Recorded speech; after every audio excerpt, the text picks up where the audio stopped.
O Senhor esteja convosco. Anúncio da boa nova de nosso Senhor Jesus Cristo, segundo Mateus.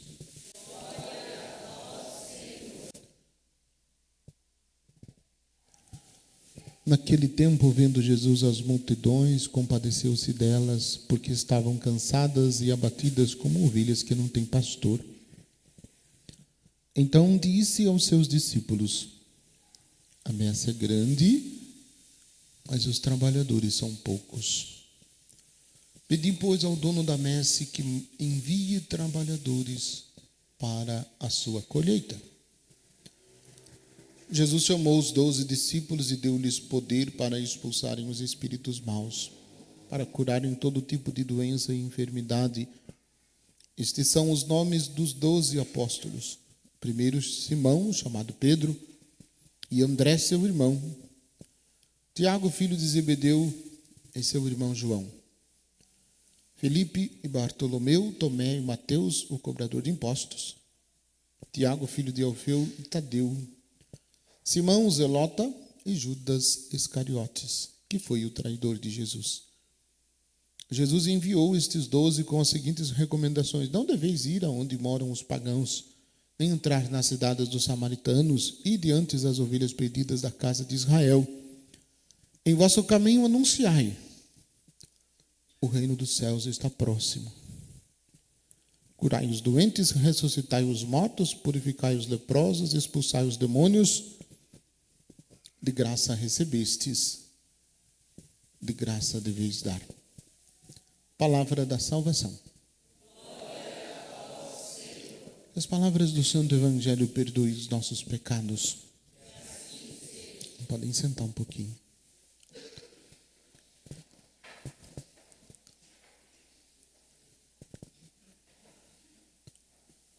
Estava cá pensando com os meus botões.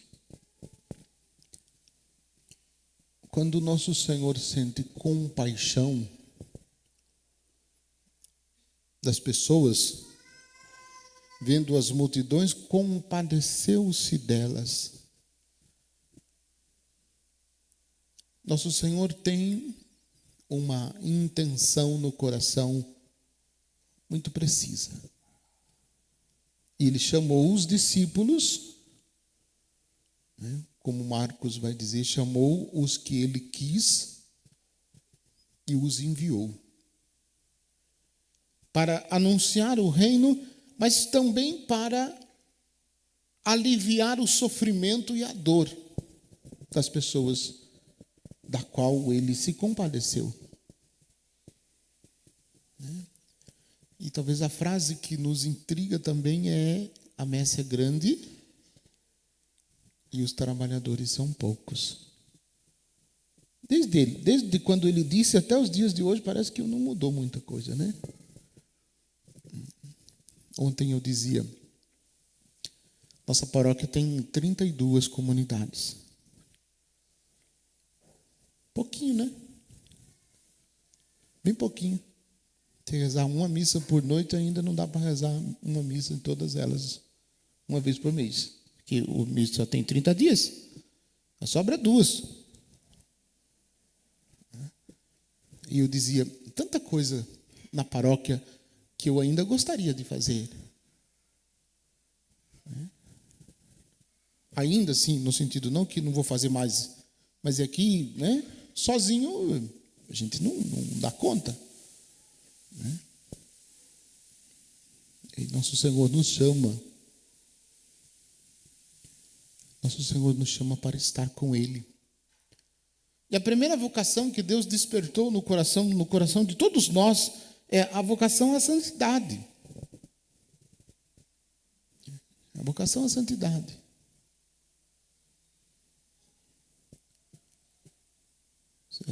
Acho que é São João Maria Vianney que diz que basta um santo para santificar uma nação inteira. Um santo para santificar a nação inteira. Como a gente está em falta de santo, né? Porque nossas nações e a nossa nação, pelo que a gente observa, não está muito santa, né? Mas é a nossa primeira vocação. Vocação à santidade, e santidade segundo o que nos propõe o Senhor Jesus no Evangelho. Mas também o Senhor tem vocações específicas. O Senhor tem chamados específicos também. Para sacerdócio, E 2 meninos que logo, se Deus quiser, serão padres. Um pouco mais rápido, o outro um pouquinho mais demorado. Quem sabe Deus chama outros também, esteja chamando. Jovens, escutem o chamado do Senhor. Também para a vida consagrada, religiosas. Meninas, escutem o chamado do Senhor. O Senhor também está chamando meninas para serem consagradas. Mas tem também um chamado e vocações que estão, digamos assim, se despertando para uma nova realidade, de leigo consagrados de diversas realidades. Leigos que entregam a sua vida para construir o reino de Deus. Uma vida consagrada. Também o Senhor chama, e é preciso a gente escutar e levar a sério, porque se não tem esse chamado, se não tem gente que escute a esse chamado, todas as outras vocações não perdura. Vocação ao matrimônio, a vida matrimonial. Que dizem que é difícil. Dizem que é um pouquinho complicado.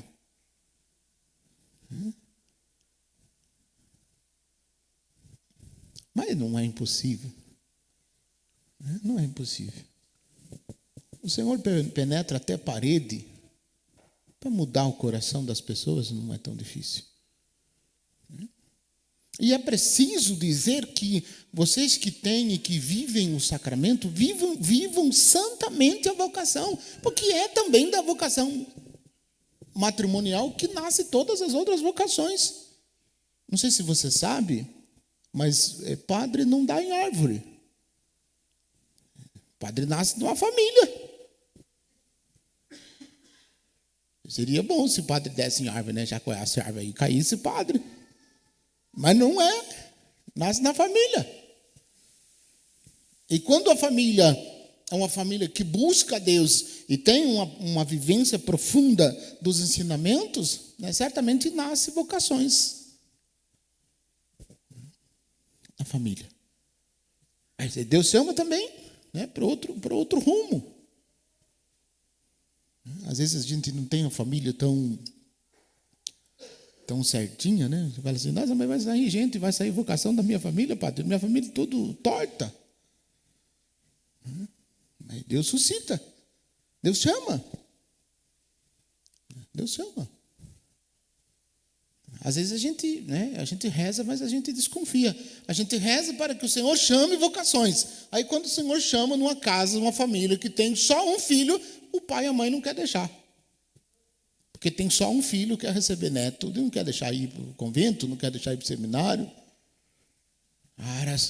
Ele rezou pedindo a Deus que mande vocações, mande trabalhadores. O Senhor chamou dentro da sua casa. Não, da minha casa não vai da casa dos outros. Vai para o outro, aqui não. Eu quero dos meus netos, eu quero brincar com os meus netos. E daí, como é que fica? Se soubesse que se for padre vai ter muito mais netos. A nossa paróquia tem só 25 mil habitantes. Imagine quantos. 25 mil, quantos netos, Quantos netos será que a minha mãe tem? Vou colocar na ponta do lápis, dá um monte. Mas assim, nós precisamos, e é muito significativo quando Jesus chama os discípulos. Ele chama pelo nome. E quando a gente olha para o grupo, a gente fica pensando, fala, nosso Senhor, parece que o seu método de chamar, parece que não continua o mesmo. Os 12 que nosso Senhor chamou. Conhecendo um pouquinho desses aqui, eu não teria coragem de conviver com 3 desses aqui. Eu estou dizendo de mim. olhando pelo que eles são no Evangelho. Eu vou citar o nome: Pedro, Tiago e João. Tiago e João receberam um apelido carinhoso de Jesus. Sabe como era o apelido deles? Irmãos Bonerges. Sabe o que significa irmãos Bonerges? Filhos do trovão. O apelido que Jesus deu para eles. Se Jesus, nosso Senhor, deu para eles esse apelido, imagine que eles deviam ser bom, né? Boas pessoas. E a gente olha para Pedro, a gente olha para Judas Iscariote, a gente fica perguntando: Senhor, por que o Senhor chamou esse abençoado desse homem? Não é? Não dá esse 5 minutos, mas já passou. O Senhor chama quem Ele quer. Chamou Judas também. Mas Ele chama. Agora, eu brinco, mas é preciso que a gente fique atento. Porque o Senhor chama. O Senhor chama. E se você já tem a sua vocação estabelecida, porque você já escutou o que Deus quer de você, dentro da sua vocação que você já respondeu, escute, porque o Senhor está te chamando para algo a mais dentro da sua própria vocação.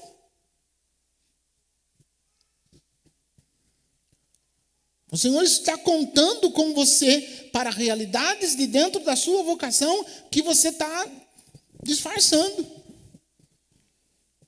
Você está desviando. Você está dizendo: não, isso não é para mim. Eu vou contar uma historinha de novo. Contei de manhã.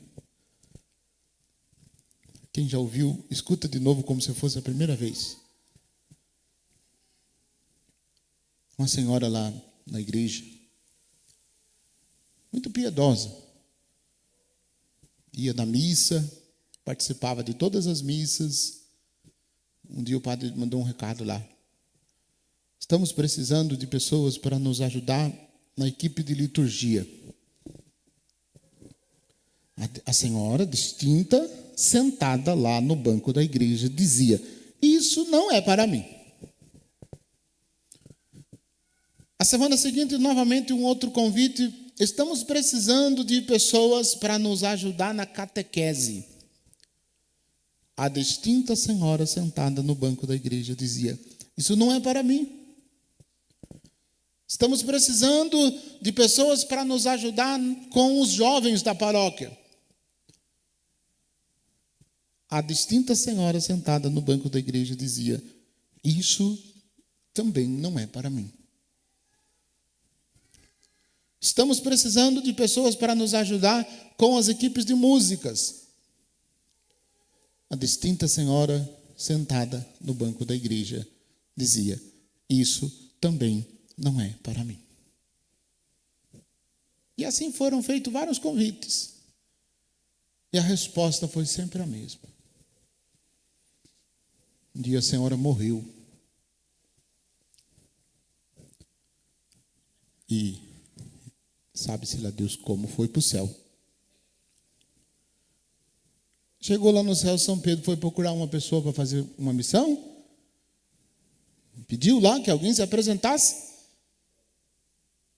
A senhora distinta levantou as mãos e disse: São Pedro, pode pedir o que for. Eu faço o que precisar. Eu me preparei a vida inteira. Eu estou pronta. Pode pedir que eu aceito. É para mim. São Pedro olhou para ela e disse assim: a senhora não pode.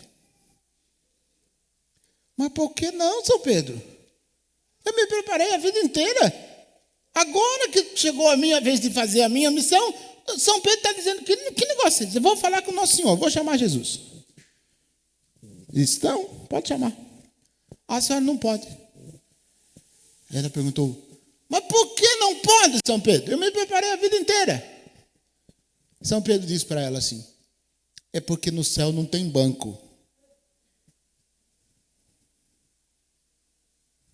E aí? Entendeu? Quer que eu desenhe? Então, nosso Senhor nos chama. Mas o Senhor tem uma missão para nós. E não precisa necessariamente ser uma missão de evidência que vá aparecer, que vá colocar você em evidência. Não, algo discreto, algo singelo.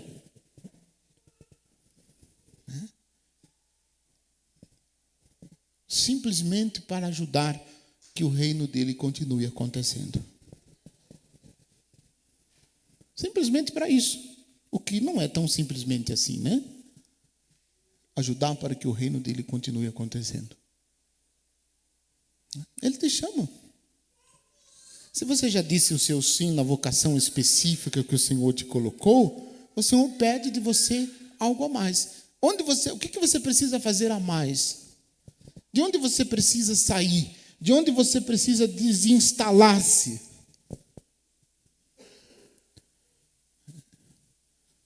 Para colaborar com nosso Senhor e estender a sua mão. Eu vou contar mais uma historinha para você concluir.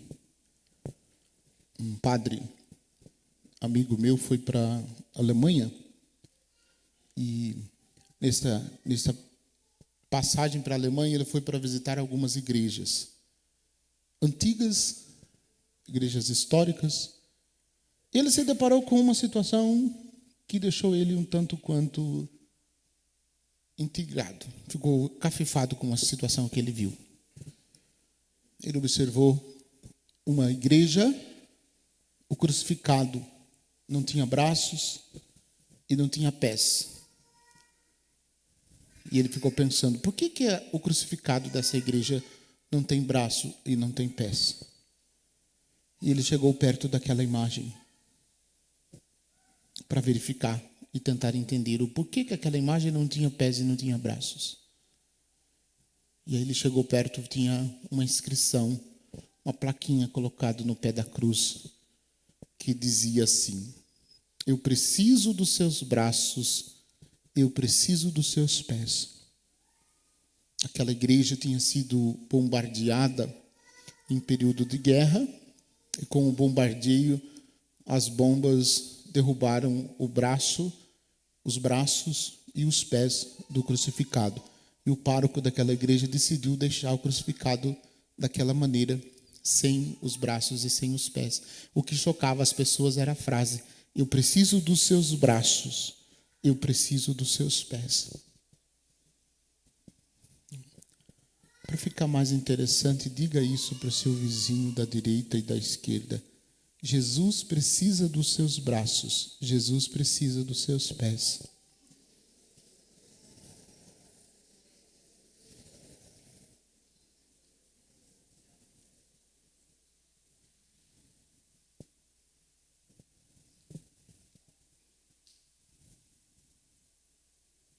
O silêncio é só para você escutar o que você ouviu. Ele precisa dos seus braços. Ele precisa dos seus pés. Há tanta gente, há tantos lugares que ele não pode ir, mas que você pode ir por ele. Há tantas pessoas que ele precisa abraçar, que ele não pode abraçar, mas você pode abraçar por ele. Seja os pés, seja os braços de Jesus. Ele precisa de você para que o reino dele continue acontecendo entre nós. Esta é uma resposta que cada um tem que dar.